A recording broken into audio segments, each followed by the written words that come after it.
Selamat sore pemirsa TVRI dimanapun Anda berada, senang bisa kembali menyapa Anda sore ini bersama dengan saya Afi Kusnadi di Ranah Publik. Kita sudah cukup sering mendengar ya, akhir-akhir ini ada kebakaran hutan, kemudian sungai yang tercemar juga semakin banyak dan solusi juga masih belum ketemu cara yang terbaik untuk bisa menyelesaikan masalah ini. Kemudian juga sampah menggunung di mana-mana, orang juga masih membuang sampah sembarangan, tempat-tempat wisata juga masih banyak ditemui sampah. Nah, di manakah letak dari pendidikan berwawasan lingkungan sehingga masih ada kejadian-kejadian seperti ini? Kami akan membahasnya sore ini di Ranah Publik kerjasama dengan Dewan Pendidikan Daerah Istimewa Yogyakarta. Nah, saya sudah bersama dengan narasumber yang akan berbagi nanti dengan cara pandang beliau-beliau ini terhadap pendidikan berwawasan lingkungan. Saya akan segera menyapa yang ada di sebelah saya. Beliau Dr. Insinyur Kuncoro Cahyo Aji MSI, Kepala Dinas Lingkungan Hidup DIY. Pak Kuncoro, apa kabar? Baik, selamat sore. Sehat Bapak ya? Alhamdulillah. Dan juga Profesor Dr. Insinyur C. Danisworo MSC, Dewan Pendidikan DIY. Prof. Danis, apa kabar Prof? Baik. Sehat ya Prof ya? Sehat-sehat, amin. Meskipun setiap hari harus berhadapan dengan kemacetan ya Prof ya? Oh iya. Dan juga Dr. Andes Toto Sudarto MPD, beliau adalah pendidik. Apa kabar Pak Toto? Alhamdulillah, sehat walafiat. Alhamdulillah. Waalaikumsalam warahmatullahi wabarakatuh. Dan kita juga akan menyapa yang sudah hadir di studio, ada mahasiswa dari UPN. Iya, berikan tepuk tangan dong. Dan juga adik-adik dari SMA Negeri 9 Yogyakarta. Boleh berikan tepuk tangan juga, terima kasih sudah hadir. Sebelum kita membahas lebih jauh mengenai pendidikan berwawasan lingkungan, kami akan ajak Anda terlebih dahulu untuk mengikuti visual berikut ini.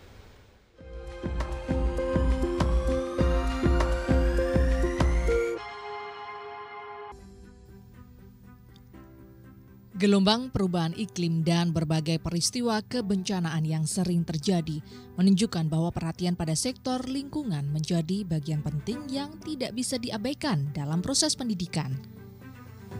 Kasus pencemaran udara di wilayah perkotaan telah menjadi persoalan kesehatan yang serius. Kebutuhan terhadap udara bersih menjadi prioritas. Pada sektor sumber daya air, khususnya air bersih, juga bukan menjadi kerentanan yang banyak disepelekan. Dalam konteks Jogja, tata kelola sampah menjadi agenda pekerjaan rumah yang hingga kini belum kunjung selesai. Perhatian masih berada pada tahap akhir, yakni penyelesaian di tingkat hilir. Berbagai persoalan di tingkat hulu belum menjadi perhatian yang utuh. Seluruh kegiatan manusia yang berhubungan dengan lingkungan akan menjadi resultan bagi kondisi lingkungan tertentu. Kerusakan lingkungan yang terus-menerus terjadi selama ini, salah satu faktor penyebabnya adalah kesalahan cara pandang yang mengacu pada etika antroposentrisme.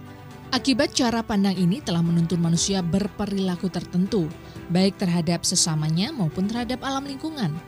Paradigma antroposentrisme memandang bahwa manusia sebagai pusat dari alam semesta dan hanya manusia yang memiliki nilai, sementara alam dan segala isinya sekedar sebagai alat pemuas kepentingan dan kebutuhan hidup manusia. Berbagai kerusakan pada alam sebagian besar karena perspektif antroposentrismenya menempatkan manusia sebagai pusat dari segalanya. Oleh karena itu mendesak bagi sektor pendidikan untuk mendorong tumbuhnya kesadaran untuk hidup berdampingan dengan alam. Pendidikan lingkungan hidup akan sangat membantu para peserta didik untuk memahami hubungan makhluk hidup dan lingkungan alamnya. Pendidikan berupaya meningkatkan kesadaran siswa akan pentingnya melindungi dan mempertahankan keseimbangan lingkungan. Pendidikan lingkungan hidup berupaya melestarikan dan menjaga lingkungan hidup serta ekosistem yang berkontribusi pada kehidupan yang sehat dan seimbang. Disinilah Dewan Pendidikan DIY menegaskan bahwa pendidikan tidak hanya memberi pengetahuan, tetapi juga meningkatkan kesadaran dan kepedulian peserta didik tentang lingkungan.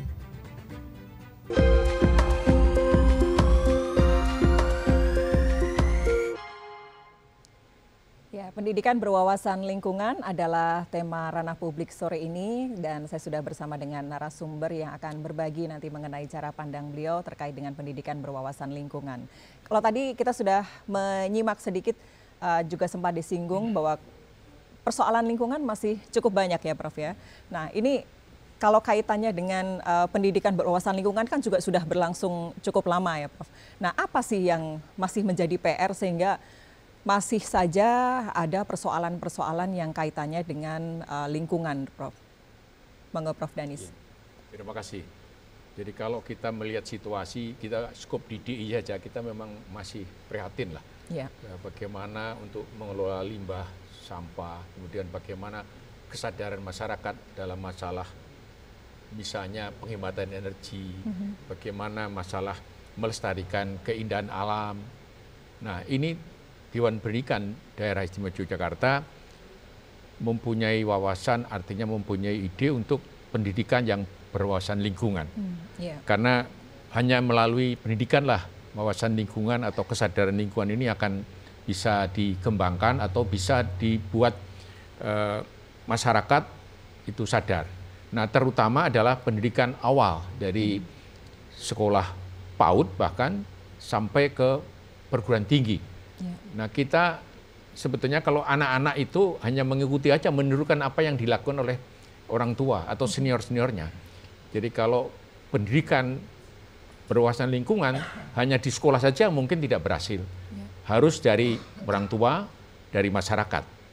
Karena orang tua itu adalah sebenarnya guru yang kedua di rumah, sementara guru itu orang kedua di sekolah.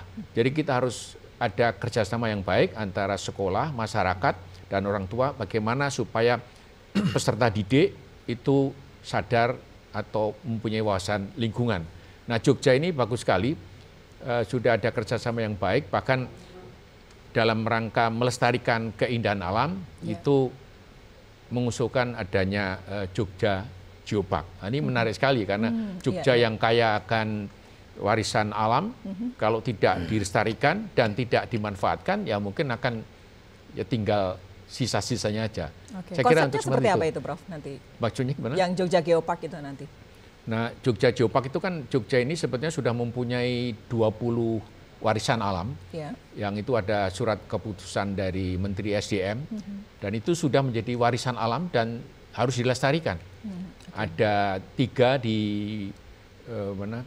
Bantul, 5 di Kulon Progo, 5 di Gunung Kidul, dan Sleman ada 7. Jadi 20 itu harus dilindungi. Tapi jangan hanya dilindungi, tapi dimanfaatkan untuk pendidikan, penelitian, dan pembangunan berkelanjutan untuk lokal itu supaya masyarakat di sana juga mengalami sejahtera.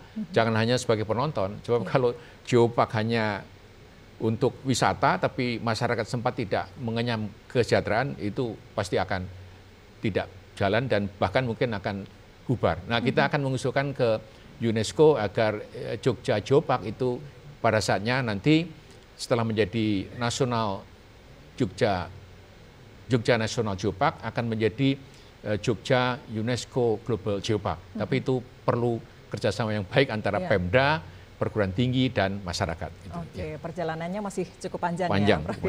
Baik, Pak Toto yang latar belakangnya juga pendidik ini, kalau melihat barangkali program-program yang dijalankan oleh sekolah, apakah ini sudah cukup baik ataukah ini masih hanya sekedar ya untuk memenuhi sekolah adiwiyata gitu Prof, sehingga programnya kurang pas-pas gitu Prof.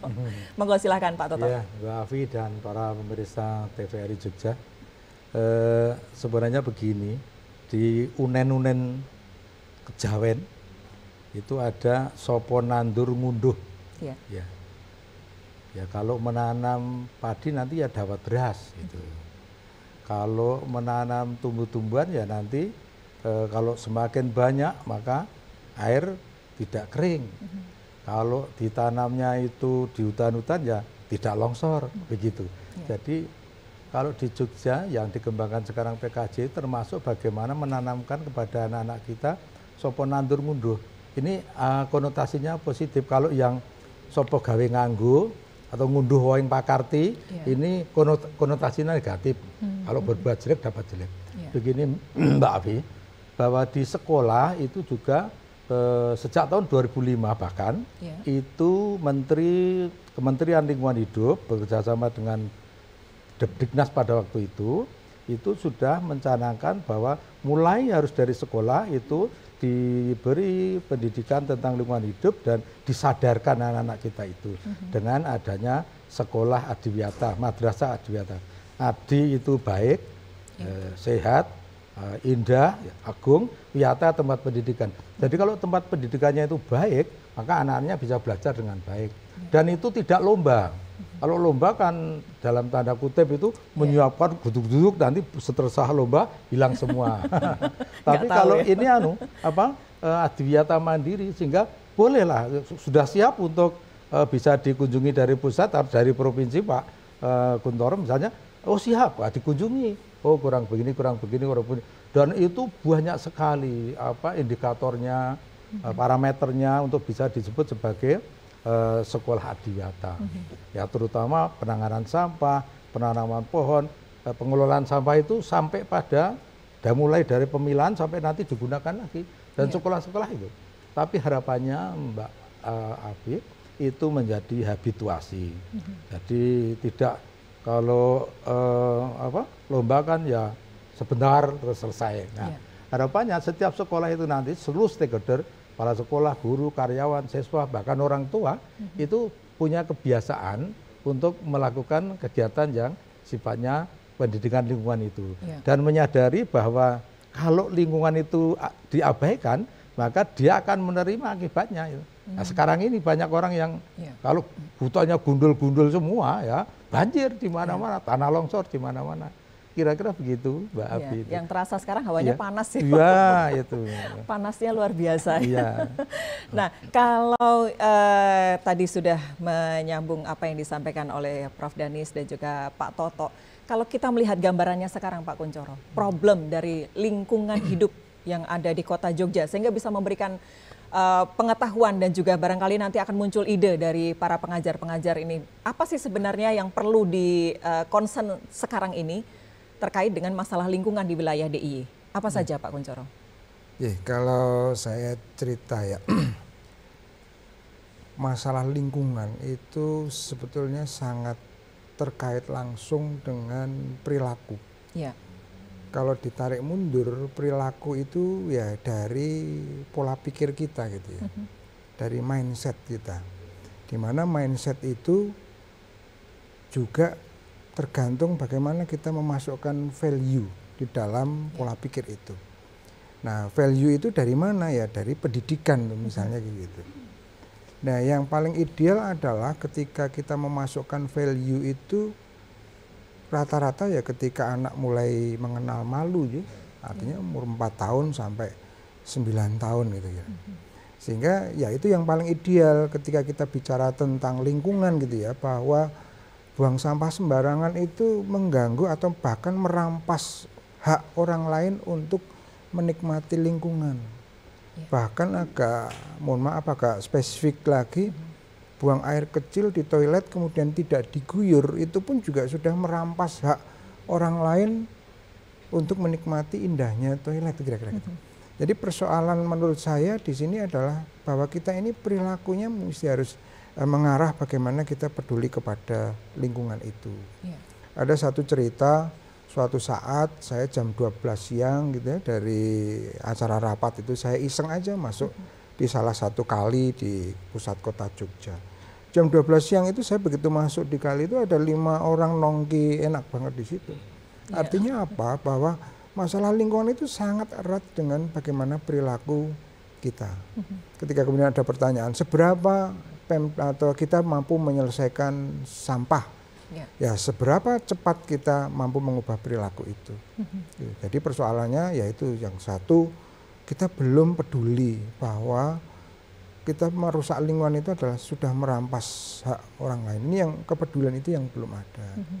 Kemudian ya kadang-kala kemudian dibenturkan antara dikotomi perekonomian dan lingkungan. Padahal ini bisa sinambung gitu ya. Tidak kemudian perekonomiannya naik, lingkungannya sekarang ini rusak, tidak begitu. Atau kita harus menghemat harus melestarikan lingkungan sementara pertumbuhan ekonomi. Nah, ini konsep ini yang kemudian harus dijabarkan bagaimana ekosistemnya itu tetap terjaga tetapi masyarakatnya bisa berpenghidupan layak, saya kira itu.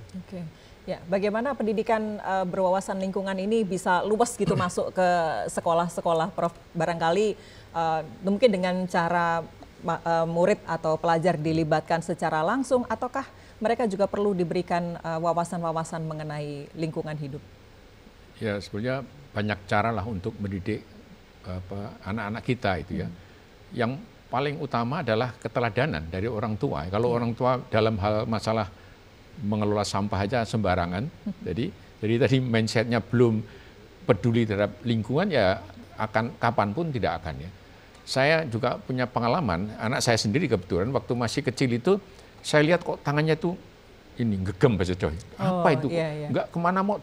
Saya tidak tanya ngapain. Begitu dia lihat tempat sampah, dia langsung buang di situ. Ya, ini maaf karena anak saya yang lahir di Brussels itu dari TK sudah dilatih begitu, buang sampah tidak boleh sembarangan. Bahkan ada anak-anak kecil di sana itu main koran disobek-sobek, menunggu datangnya bis.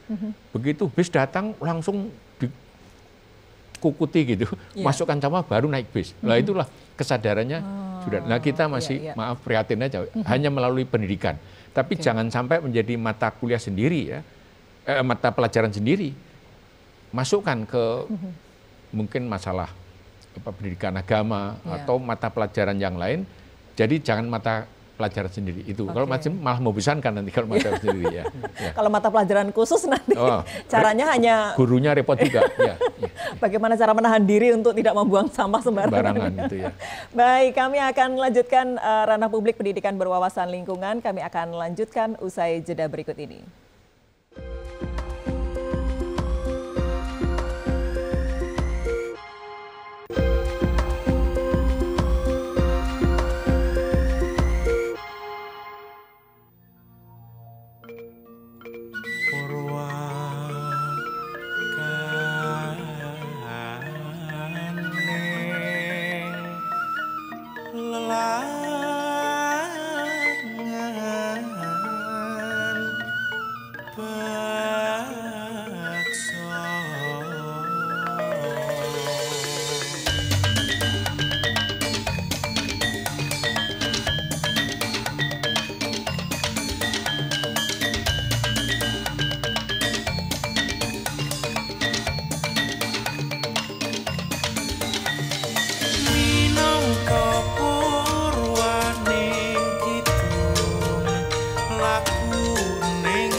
Terima kasih untuk penampilan cantiknya, ada Kinan, Siva dan juga Aca dengan tari Nilus Sekar dari Sanggar Mangunharjo Godean. Kita masih akan lanjutkan ranah publik, kita masih bincang-bincang dengan tema pendidikan berwawasan lingkungan. Nah, kita akan lanjut lagi ke narasumber. Pak Toto, kalau sepanjang pengalaman, apa kira-kira program yang dilakukan oleh sekolah pada umumnya yang kaitannya dengan pendidikan wawasan lingkungan ini, Prof? Iya. Pak Toto. Ya, Mbak Afi dan para pesawan TVRI Jogja, kami sangat sepakat dengan Pak Kepala DLH. Jadi intinya ini masalah nilai, masalah attitude, masalah kepedulian. Dan menanamkan kepedulian kepada banyak orang itu tidak mudah. Apalagi sekarang ini pengaruhnya banyak sekali. Namun demikian sekolah, dalam hal ini program pendidikan yang ada baik dari PAUD sampai perguruan tinggi, barangkali tetap harus lakukan bagaimana menyampaikan penyadaran diri agar anak-anak kita atau murid kita, mahasiswa kita itu peduli terhadap lingkungan ini. Nah, pengalaman yang di sekolah itu sebenarnya kan ini kan bagian dari bagaimana kalau sekolah itu lingkungannya baik, maka sekolahnya sehat. Kalau sekolahnya sehat, maka lingkungannya di luar sekolah itu bagus. Nah, kemudian sampai pada program sekolah sehat, jadi sekolah yang berwawasan lingkungan menuju sekolah sehat dan berkembang menjadi kalurahan sehat, kapanewon sehat, bahkan ada kabupaten kota sehat. Nah, kesehatan itu kan satu keniscayaan yang harus kita miliki, Mbak Afi. Nah, sekarang ini sedang terus saja dikembangkan, bahkan setiap 2 tahun sekali pemerintah pusat ini juga bukan lomba lagi, bagaimana menjadi gerakan, itu kemudian dilihat, dinilai setiap kabupaten kota itu. Ini sebentar lagi nanti akan dilihat namanya bagaimana setiap kabupaten kota menyiapkan menjadi kabupaten kota sehat, yang di dalamnya itu ada lingkungannya sehat. Itu. Karena ada 9 tatanan, itu termasuk di dalamnya adalah sekolah madrasah sehat. Kalau sekolah madrasahnya tidak sehat, maka kabupatennya juga tidak sehat. Tidak sehat itu bagian dari itu, tidak boleh ditawar-tawar lagi. Pasar rakyatnya sehat, destinasi wisatanya sehat, itu lingkungannya pemukiman sehat, begitu tempat-tempat ibadah sehat. Nah, itu semuanya penyadaran semua.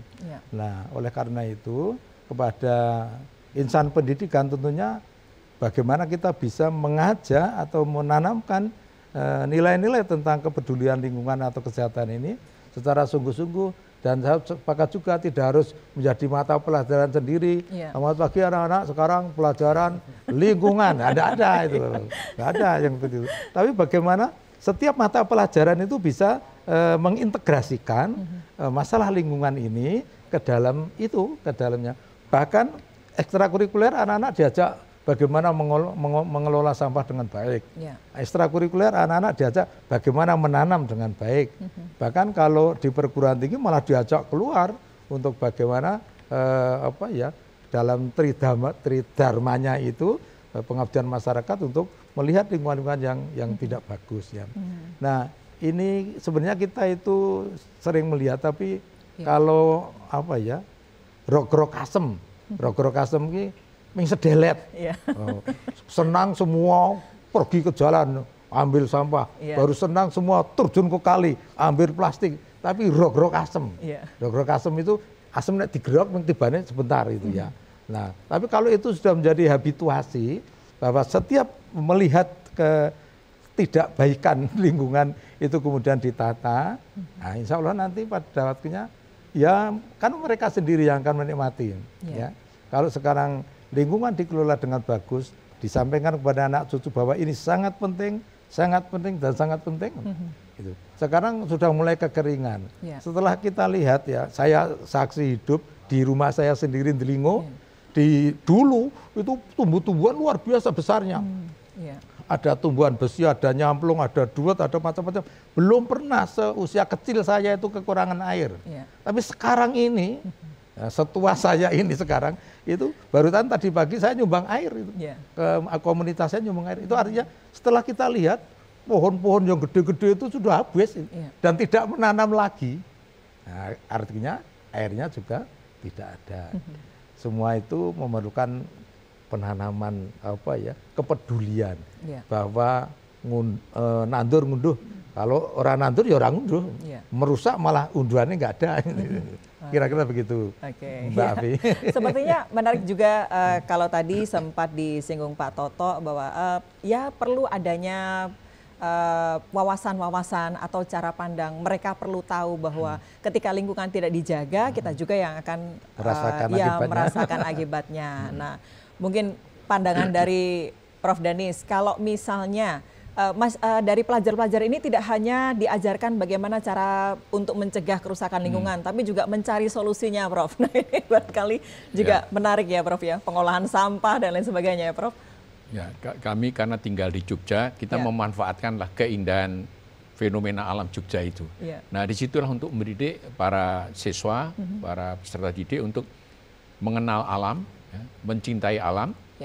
Mencintai itu artinya ya melestarikan, melakukan perlindungan, tapi jangan melestarikan semata-mata melestarikan, tapi dimanfaatkan untuk pendidikan. Jadi misalnya anak-anak sekolah dibawa keluar untuk ditunjukkanlah, misalnya di Jogja kan ada itu objek breksi misalnya. Nah, dijelaskan mengapa bisa terjadi demikian. Kemudian ke lava bantal juga mengapa demikian. Nah, ini Jogja sedang gencar-gencarnya untuk mengusulkan Jogja National Geopark. Guru-guru geografi terutama itu sudah diberikan semacam pencerahan bahwa kita akan begini, maka sekolah-sekolah yang dekat dengan objek warisan geologi itu harus diberi penjelasan yang seoptimal mungkin supaya tidak begitu aja ya dalam tanda petik merusak, tapi justru menjaga karena ini manfaatnya besar.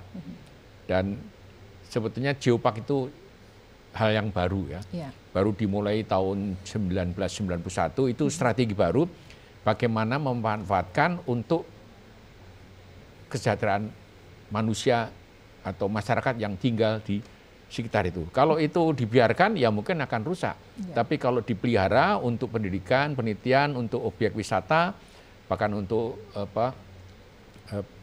pembangunan berkelanjutan, pasti itu masyarakat akan, apalagi kalau sudah menjadi UNESCO Global Geopark, itu pasti dikenal dunia, nanti wisatawan akan datang dari luar dengan catatan fasilitas akomodasi cukup, transportasi cukup, dan masyarakatnya juga sudah sadar, dan jangan lupa pemandunya harus disiapkan. Itu.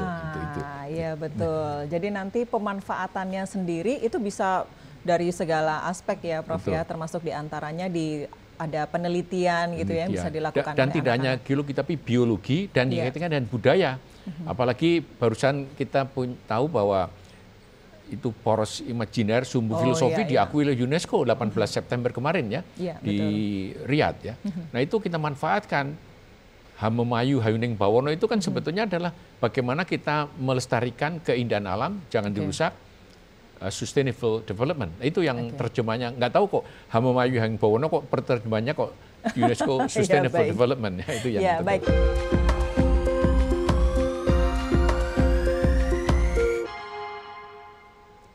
Terima kasih Anda masih bersama kami di Ranah Publik, masih mengenai pendidikan berwawasan lingkungan.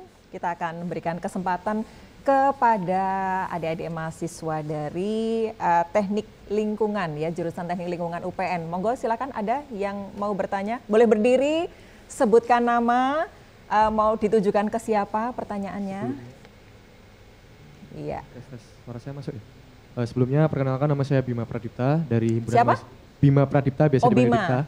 Oke, dari Himpunan Mahasiswa Teknik Lingkungan UPN Veteran Yogyakarta. Mungkin saya mau bertanya kepada bapak-bapak di sini. Mungkin masyarakat di sini kan masyarakat luas lah yang ada di sini.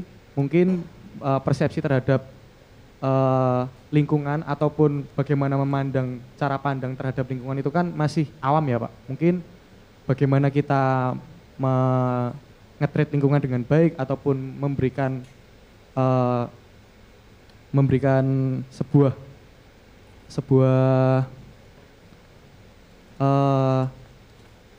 mungkin pemahaman lah gitu ya. untuk masyarakat sekitar yang ada di Jogja inilah mungkin, yang lingkupnya masih sedikit kurang luas gitu. Jadi untuk pertanyaan saya ini dari bapak-bapak ini mungkin apakah ada sinergitas dari berbagai lapisan ataupun seluruh lapisan yang ada di Yogyakarta ini untuk bisa menggebrak lagi gerakan untuk persepsi paham tentang bagaimana untuk kita peduli terhadap lingkungan. Sekian, terima kasih. Iya, baik, terima kasih Mas Bima. Oke, ini langsung ke penanya kedua. Monggo silakan berdiri. Wah, dari SMA Negeri 9 ya. Dengan siapa? Baik, terima kasih. Perkenalkan, nama saya Alandra Nugraha Putra Susanto dari SMA 9. Pertanyaan saya ini saya tujukan kepada ketiga narasumber yang terhormat. Saya ingin menyampaikan pendapat. Sekolah kami memiliki permasalahan krusial dalam hal sampah, yang mana lokasi TPS berada di tepat bagian tenggara sekolah, yang baunya tercium sampai ke dalam area sekolah karena sampah di TPS sudah mulai membludak melebihi volume. Hal ini tentunya akan mengganggu proses belajar mengajar dan kesehatan para warga sekolah. Bagaimana pendapat dan solusi bapak-bapak yang terhormat terkait permasalahan sampah di SMA Negeri 9 Yogyakarta?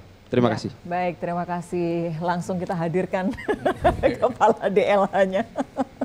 Baik, tadi kita ke pertanyaannya dari Bima terlebih dahulu. Bagaimana kesadaran, menimbulkan kesadaran, apakah betul sampai separah itu tingkat kepedulian atau kesadaran terhadap lingkungan? Monggo bisa dimulai dari Pak Kunchoro. Betulkah betulkah anak-anak muda sekarang ini begitu abai dengan lingkungan?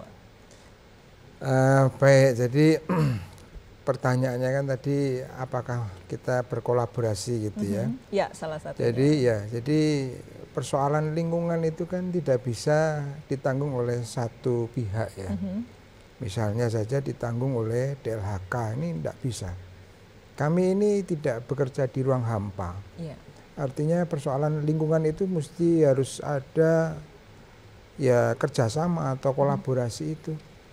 Seperti misalnya tadi pas Angga dari SMA 9. Persoalan sampah yang menggunung di tepi atau di sebelah selatan SMA Tenggara itu. Ya itu sebetulnya persoalan semua gitu. Ketika di undang-undangnya sudah ada, di perdanya sudah ada, kemudian sudah sejak 2 tahun yang lalu kita intens untuk menyampaikan bahwa sampah itu harus selesai sedekat mungkin dengan sumbernya. Harus dipilah dari dapur, kemudian sampai di depan pintu. Ini kan sebenarnya tugas paling bawah Pak RT, Pak RW, untuk memberikan sosialisasi.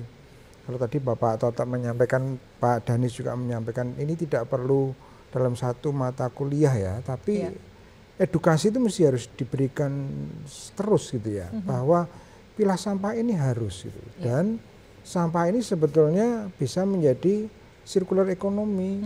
Artinya itu akan menjadi sampah ketika hanya ditumpuk saja. Ada bau, ada air, airnya juga kemarin kita lihat juga sudah mulai ada air limbahnya. Sebetulnya persoalannya adalah bagaimana kita bisa mempunyai kepedulian yang sama dari masyarakat, kemudian pemerintahan kabupaten kota, kemudian di kami ini. Nah di kami ini dengan program Jogja Ijo, kami coba sampaikan ke Jogja Ijo itu bahwa khusus sampah ini mesti harus selesai di tingkat kelurahan. Dengan satu pembagian bahwa yang milah sampah dari dapur sampai depan pintu itu ya desa dan warga. Mau tidak mau di situ. Kami nggak bisa nggak bisa berbuat apa-apa ketika masyarakat memang tidak bisa pilah. Baru nanti setelah pilah dari depan pintu sampai ke depo atau ke TPS 3R gitu kan, itu kabupaten kota.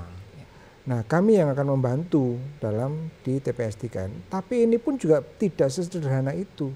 Karena harus dalam satu manajemen yang satu, terintegrasi di tingkat desa. Kira-kira begitu.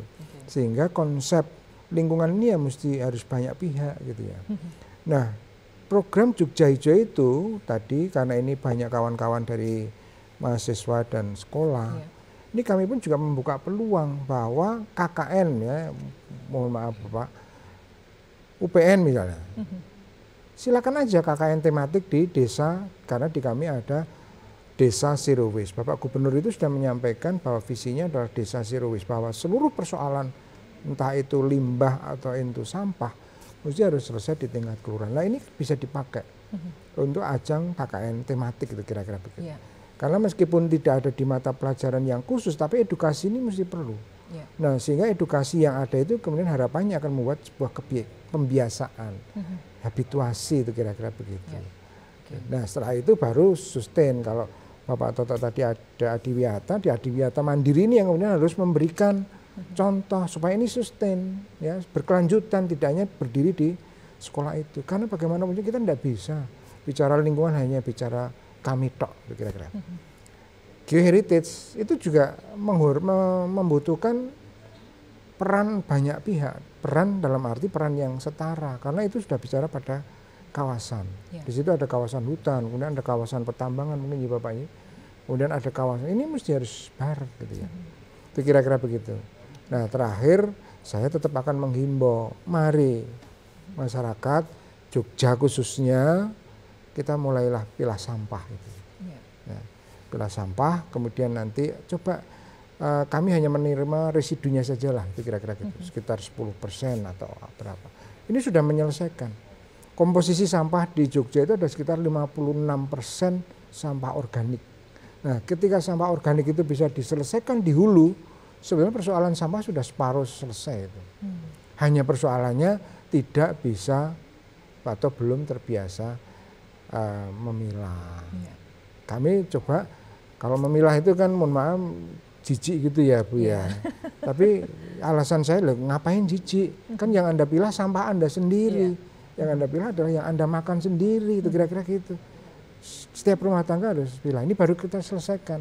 Kalau semua numpuk kemudian ada lagi mau berangkat ke kantor, ada lampu merah, tinggal sampah di lampu merah. Ini kan sesuatu perbuatan yang tidak mempedulikan akan hak orang lain untuk gitu. Yang terakhir saya sudah koordinasikan, mungkin besok akan kita koordinasikan, itu ada di wilayah DLH kota. Jadi supaya juga sinambung, sinergi dengan, karena pendidikan di situ ya, dekat dengan pendidikan. Dan itu menjadi contoh ya Prof-nya. Contoh bagaimana mengelola sampah. Kalau kemudian ada sekolah bersih sampah, saya lihat itu Bapak Toto, memang bersih benar. Tapi juga bersih tidak ada tempat sampahnya itu. Saya lihat ini anak-anak ini pada buang sampahnya kemana gitu ya. Saya tanya dan saya lihat ternyata sampahnya selain di ini tadi Bapak, juga masuk ke saku. Saya tanya loh, sampah yang di saku itu mau buang kemana? Ya ada yang buang di jalan, ada yang buang di rumah. Itu artinya pendidikan ini memang harus lebih concern lagi bahwa karena pendidikan ini kan peduli lingkungan kan adalah kecerdasan ya, bentuk dari kecerdasan, ecological intelligence, dan itu bisa diajari, bukan sesuatu yang talent, bukan sesuatu yang core, bisa diajari dengan pembiasaan itu. Oke, ya baik. Kalau dari SMA Negeri 9 ada dari gurunya tidak?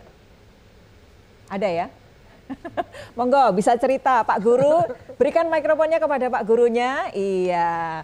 Bapak Pendidikan Berwawasan Lingkungan, silahkan berdiri dengan Bapak siapa? Ya, monggo silahkan Pak. Ya, sudah bunyi itu Pak. Dengan Pak siapa Pak?